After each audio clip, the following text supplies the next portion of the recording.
हरभजन सिंह भारतीय सेना के एक जवान थे। उनका जन्म 1946 में पंजाब के सदराना गांव में हुआ था। ये हिस्सा 47 से पहले भारत के पास था, पर आज़ादी के बाद ये टुकड़ा पाकिस्तान के हिस्से में चला गया। आज ये पाकिस्तान के गुजरांवाला डिस्ट्रिक्ट में पड़ता है। बाद में हरभजन सिंह भारतीय सेना में भर्ती हो गए और उनकी तैनाती सिक्किम क्षेत्र में विशेष रूप से नथुला के पास हुई थी। साल 1968 हिमालय की ऊंची चोटियों पर बर्फ का साम्राज्य फैला हुआ था। सिक्किम का नाथुला दर्रा उस समय उतना ही खतरनाक था जितना आज है। नथुला सिक्किम की पहाड़ियां हैं जो चाइना और भारत को जोड़ती हैं, तो वहीं चोटी के बीच के रास्ते को दर्रा कहा गया है, जहां से लोग गुजरते हैं। इन चोटियों, वादियों और पहाड़ियों को देखते हैं। दिन में भी यहाँ की हवाएं किसी इंसान को कांपने पर मजबूर कर देती हैं और रात होते ही पूरा इलाका किसी दूसरी दुनिया जैसा लगने लगता है। इन पहाड़ियों की ठंडी हवा शरीर को चीरती हुई निकलती है। चारों ओर सफेद बर्फ, दूर दूर तक फैली खामोशी और पहाड़ों के बीच गुजरती हवा की आवाज। इसी इलाके में भारतीय सेना का एक जवान तैनात था, नाम हरभजन सिंह। वह एक साधारण सैनिक थे, लेकिन उनके साथी कहते थे कि उन्हें कर्तव्य के प्रति असाधारण समर्पण था। चाहे मौसम कितना भी खराब हो, चाहे रास्ता कितना भी कठिन हो, लेकिन हरभजन सिंह हमेशा सबसे आगे दिखाई देते थे। उस समय सीमा पर हालात गंभीर थे। जवानों को लगातार चौकसी रखनी पड़ती थी। कई बार उन्हें ऐसे रास्ते में गुजरना पड़ता था जहां एक छोटी सी गलती सीधा मौत की खाई में ले जा सकती थी। अक्टूबर 1968 की एक सुबह आसमान बादलों से भरा हुआ था।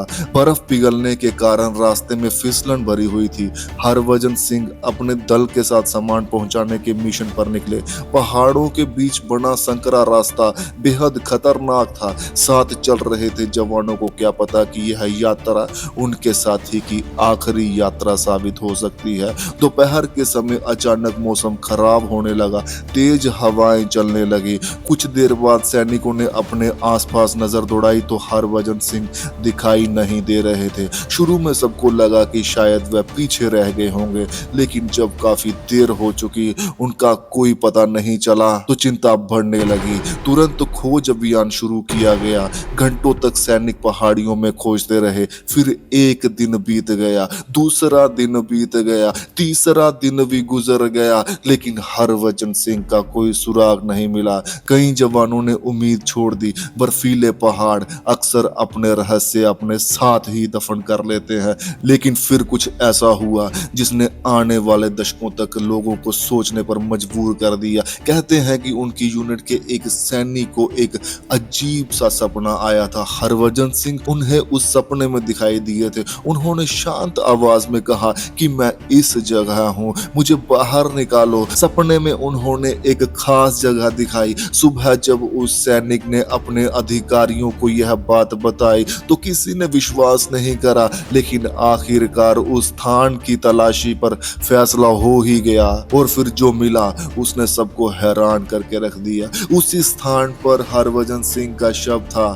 जवानों के बीच यह घटना जंगल की आग की तरह फैल गई। कई लोगों ने इसे संयोग कहा, कुछ ने इसे चमत्कार, लेकिन यहीं से शुरू हुई वह कहानी जिसने हरभजन सिंह को बाबा बना दिया। उनका अंतिम संस्कार पूरे सैन्य सम्मान के साथ किया गया। समय आगे बढ़ता गया, नई टुकड़ियां आई, पुराने सैनिक दूसरी जगहों पर जाने लगे, लेकिन नाथुला की बर्फीली रातों में एक चर्चा जन्म लेने लगी।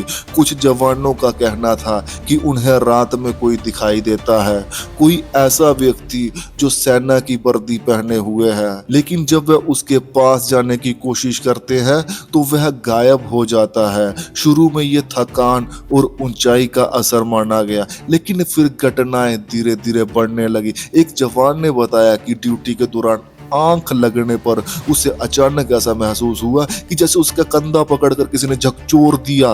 वह तुरंत जाग पड़ा। कुछ ही मिनटों बाद सामने वाली पहाड़ी से भारी मात्रा में बर्फ गिरने लगी। अगर वह वहीं खड़ा रहता, उसका कहना था कि अगर वो हरभजन सिंह जी उसको झकझोरते नहीं, जो हरभजन सिंह को वो मानते हैं कि ये काम वो ही करते हैं, तो वह आदमी मर जाता। उस घटना के बाद उसने अपने साथियों से कहा, मुझे किसी ने बचाया है। ऐसी कहानियां धीरे धीरे पूरे इलाके में फैलने लगी। किसी ने कहा उन्हें रात में कदमों की आवाज सुनाई देती है, तो किसी ने कहा कि कोई अदृश्य सैनिक गश्त करता दिखाई देता है।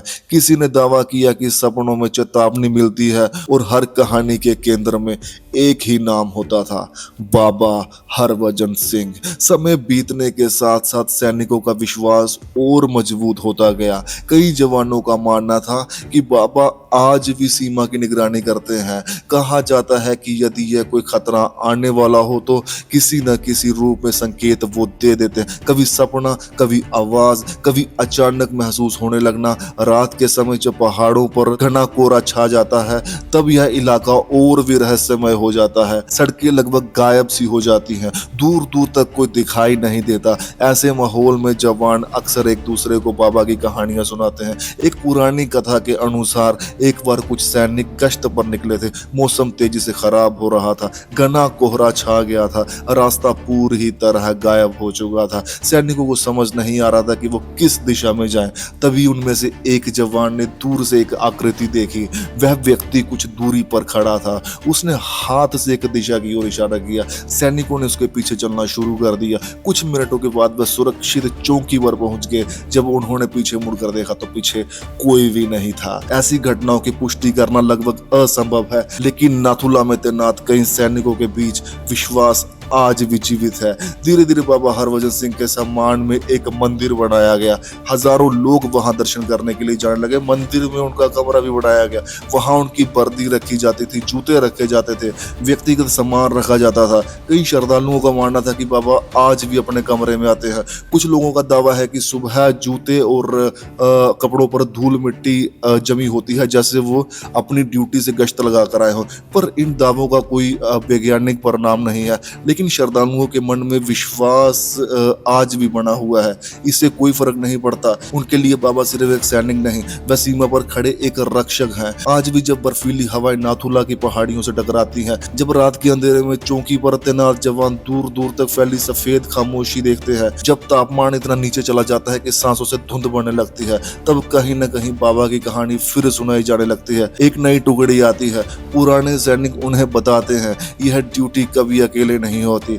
नए जवान मुस्कुरा देते हैं, उन्हें सिर्फ एक कहानी लगती है। लेकिन महीने बाद जब वह खुद किसी अनजानी घटना का अनुभव करते हैं, जब उन्हें लगता है कि किसी ने खतरे से पहले चेतावनी दी, जब किसी बर्फीली रात में उन्हें एहसास होता है कि कोई उनके साथ चल रहा है, तब वो लोग भी इसे आगे दोहराने लगते हैं। और इसी तरह एक सैनिक की कहानी पीढ़ी दर पीढ़ी आगे बढ़ती रहती है। क्या सचमुच बाबा हरभजन सिंह भी सीमा की रक्षा करते हैं? क्या ये सैनिकों की आस्था है? क्या ये कठिन परिस्थितियों में जन्मी लोक कथा है, या फिर पहाड़ियों के बीच छुपा कोई ऐसा रहस्य जिसे विज्ञान ने आज तक पूरा समझ नहीं पाया? इस सवाल का जवाब शायद किसी के भी पास ना हो, लेकिन नाथुला की ठंडी हवाएं आज भी जब पहाड़ों से टकराती हैं तो ऐसा लगता है जैसे वो एक ही नाम पुकार रही हो, बाबा हरभजन सिंह। वह सैनिक जिसकी ड्यूटी लोगों के विश्वास के अनुसार मृत्यु के बाद भी समाप्त नहीं हुई, और उन्हें आज भी वहां हर 3 महीने के लिए छुट्टी पर भेजा जाता है। छुट्टी खत्म होने पर उनकी ड्यूटी फिर शुरू हो जाती है। तो दोस्तों, कैसी लगी आपको बाबा हरभजन सिंह जी की ये कहानी? ये एक 1968 की असली कहानी है जो अब भी चलती आ रही है। दोस्तों, ये कहानी ही नहीं, ये एक लाइव स्टोरी है, यानी जीवित कहानी जो हमेशा अमर है, अमर शहीद श्री हरभजन सिंह जी के साथ। तो चलिए दोस्तों, धन्यवाद। अपना और अपने परिवार का ध्यान रखना। आप देख रहे थे शुभम टगोत्रा को, यानी मुझे। Bye bye. सब्सक्राइब करना मत भूलना। धन्यवाद।